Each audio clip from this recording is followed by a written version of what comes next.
नमस्कार दोस्तों, आज हम आपको फिल्म की कहानी दिखाएंगे कि कैसे तीन दोस्त एक नारकीय कॉलेज को जीवन और खुशी के स्कूल में बदल देते हैं। देखने से पहले चैनल को लाइक और सब्सक्राइब करें। फिल्म की शुरुआत हवाई जहाज पर एक फोन कॉल से होती है। इसके बाद चश्मा पहने हुए आदमी काफी घबरा जाता है, उसे बीमार महसूस होता है और वह अपना दिल पकड़ लेता है। इस वजह से विमान उतर जाता है। आदमी चुपचाप अपनी आंखें खोलता है और वार्म अप करता है। फिर यह युवक कहता है कि वह ठीक है और भाग जाता है। वह किसी और व्यक्ति होने का नाटक करता है और टैक्सी में बैठ जाता है। यहाँ हमें पता चलता है कि इस भगोड़े का नाम फरहान है। वह अपने दोस्त को बुलाता है। वह अनिच्छा से जवाब देता है। बातचीत से हमें पता चलता है कि रैंचो नाम का एक आदमी आ रहा है। वह शब्दों पर विश्वास न करते हुए बैठक के लिए तैयार हो जाता है। ये पता चलता है कि उन्हें वो दोस्त मिल गया है जिसे उन्होंने खो दिया था। राजू अपने दोस्त की कार में बैठ जाता है। वे तय जगह पर पहुंचते हैं और चतुर से मिलते हैं। पता चलता है कि रांचो वहां नहीं है। जिस आदमी ने अपॉइंटमेंट लिया था वह उन्हें बेवकूफ कहता है और उन्हें हवेली और कार दिखाता है। चतुर 5 सितंबर की तारीख भी दिखाता है। पता चलता है कि चतुर ने वादा किया था कि वह 10 साल में उनसे ज्यादा सफल हो जाएगा। उसने ये जांचने के लिए मिलने की जगह और तारीख तय की कि उसने अपना वादा निभाया है या नहीं। दोस्त नाराज हैं। वे अपने लापता दोस्त से मिलने के लिए महत्वपूर्ण कामों से चूक गए, जिसे वे 5 साल से ढूंढ रहे थे, लेकिन इसके बजाय उन्हें एक अप्रिय परिचित मिला। चतुर ने बताया कि वह जानता है कि उनका साथी कहाँ है। वह कहता है कि रांची शिमला में है। इस तरह नायक के दोस्तों की यात्रा शुरू होती है। खोज के दौरान हमें फरहान का अतीत दिखाया जाता है। बचपन से ही उसे इंजीनियर बनना तय था। इंजीनियरिंग कॉलेज में पढ़ाई के दौरान उसे कैंपस की एक अजीब परंपरा का सामना करना पड़ता है। वहाँ दोस्तों के एक समूह की पहली मुलाकात रैंचो से होती है। उसे अपने कपड़े उतारने के लिए मजबूर किया जाता है और उसका मजाक उड़ाया जाता है, लेकिन वो खुद को नाराज नहीं होने देता। अपने चतुर दिमाग का इस्तेमाल करते हुए वो एक घर का बना स्टन गन डिजाइन करता है। बदमाश को एक मजबूत विद्युत निर्वहन से पीड़ा होती है और मुख्य पात्र बस बिस्तर पर चला जाता है। सुबह की शुरुआत कॉलेज निदेशक उपनाम वायरस के आगमन से होती है। वह किसी को भी अपने से श्रेष्ठ होने पर बर्दाश्त नहीं कर सकता था। निर्देशक इस बारे में उत्साहपूर्ण भाषण देते हैं कि कैसे यह एक उच्च स्तरीय कॉलेज है जो सर्वोत्तम लोगों को आकर्षित करता है। लेकिन रैंचो ने एक पेचीदा सवाल पूछकर उसे बीच में ही रोक दिया, जिससे निर्देशक का अधिकार कमजोर हो गया। वहां पहले से ही फरहान ने देखा कि रांचो एक स्वतंत्र उड़ान का पक्षी था और वे रोबोट हैं जो प्रोफेसरों के निर्देशों का पालन करते हैं।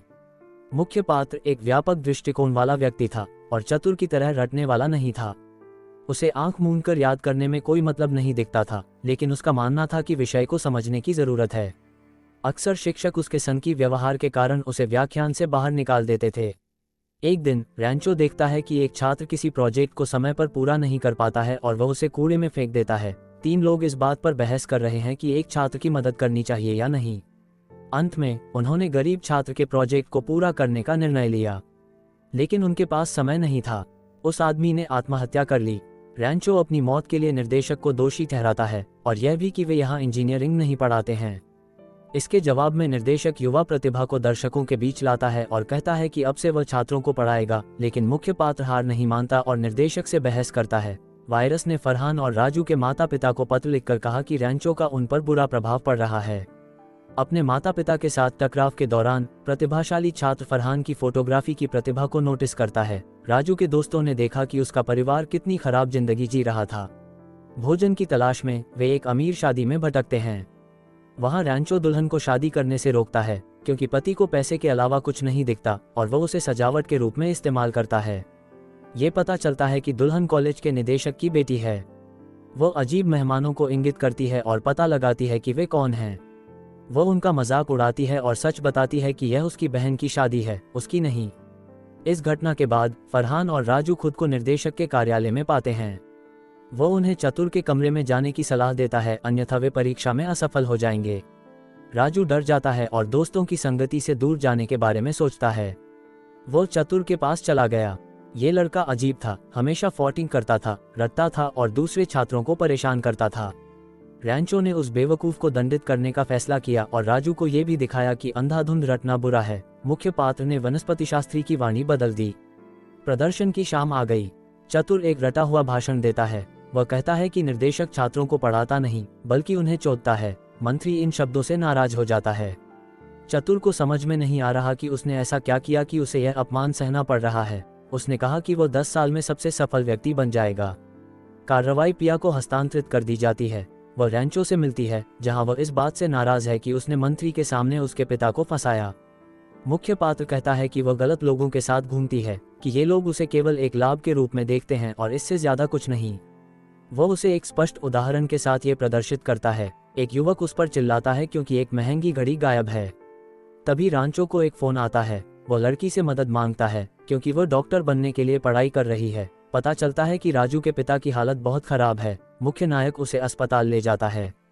अगर राजू के पिता को बाद में लाया जाता तो उनकी मौत हो जाती, इसलिए हम मान सकते हैं कि रैंचो ने उन्हें बचाया।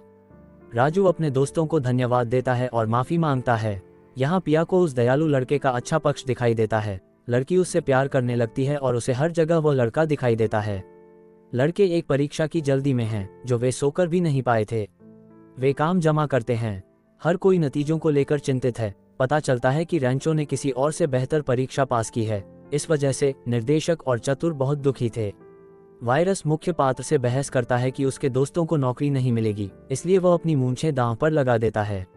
समय वर्तमान में वापस चला जाता है। चतुर अभी भी पहले की तरह ही पादता है। दोस्तों को पता चलता है कि रांचो एक महंगी हवेली में रहता है। वे उससे मिलने आते हैं, लेकिन पता चलता है कि यह एक बिल्कुल अलग व्यक्ति है। ग्रेजुएशन की फोटो में एक अनजान व्यक्ति का चेहरा है। राजू और चतुर के बीच एक संवाद होता है। पता चलता है कि वनस्पतिशास्त्री एक महान वैज्ञानिक से मिलने जा रहा था जिसके पास कई पेटेंट हैं। वह चाहता है कि वैज्ञानिक उसकी कंपनी के साथ एक डील साइन करे। वह उसकी प्रशंसा करता है और कहता है कि वह एक प्रतिभाशाली व्यक्ति है। रैंचो कहाँ है, ये पता लगाने के लिए वे एक अजनबी के पास आते हैं। दोस्तों को पता चलता है कि वह प्रतिभाशाली छात्र एक माली का बेटा था जो एक अजनबी के लिए काम करता था और रैंचो ने इस अजनबी के नाम से पढ़ाई की थी। चतुर सोचता है कि रैंचो एक स्कूल शिक्षक है और उसे ताना मारता है। समय फिर से अतीत में चला जाता है। दूसरे लोग नायक के दोस्तों का मजाक उड़ाते हैं और कहते हैं कि कोई भी उन्हें काम पर नहीं रखेगा। शाम को वे अंतरंग बातचीत करते हैं। उनमें से प्रत्येक एक वादा करता है। रांचो कहता है कि वह पिया से अपने प्यार का इजहार करेगा। राजू का डर कम हो जाएगा और वह अंगूठियों से छुटकारा पा लेगा। फरहान कहता है कि वह एक पत्र भेजेगा और एक फोटोग्राफर बन जाएगा। वे कॉलेज प्रिंसिपल के घर पहुंचते हैं। मुख्य पात्र अपने प्यार का इजहार करता है, लेकिन फिर वह भाग जाता है क्योंकि वायरस जाग गया है। एक जंगली रात के बाद दोस्त कॉलेज की कक्षाओं में जागते हैं। निर्देशक सुझाव देता है कि बदमाश 3 बेवकूफों का एक समूह है जो उससे सीखते हैं। राजू नशे में है और सभी को हंसाता है। मजाक के जवाब में निर्देशक एक शर्त रखता है। या तो राजू कहता है कि उसका दोस्त रात में उसके घर में घुस गया या उसे बाहर निकाल दिया जाए। नतीजतन बेचारा छात्र खिड़की से बाहर कूदने का फैसला करता है। राजू को अस्पताल ले जाया जाता है और उसकी सर्जरी की जाती है। वह लकवाग्रस्त हो जाता है। लड़के उसे खुश करने का फैसला करते हैं, लेकिन सब कुछ असफल रहा।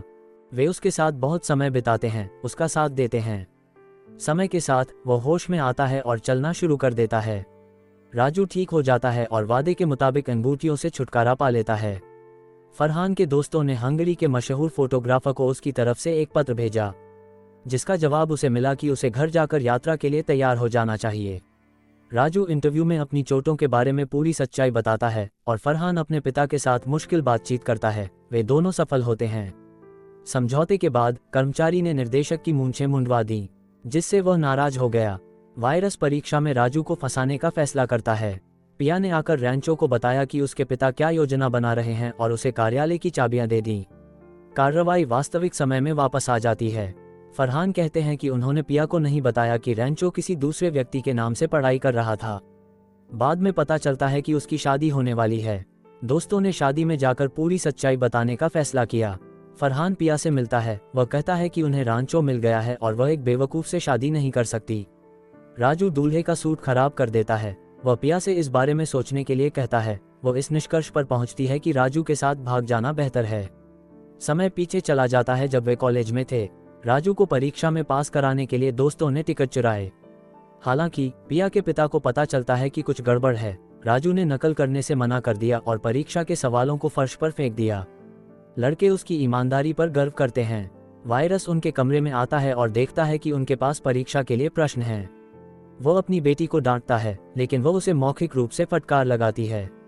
बारिश से शहर में बाढ़ आ जाती है। निर्देशक की दूसरी बेटी मोना को प्रसव पीड़ा शुरू हो जाती है और एम्बुलेंस वहां नहीं पहुंच पाती।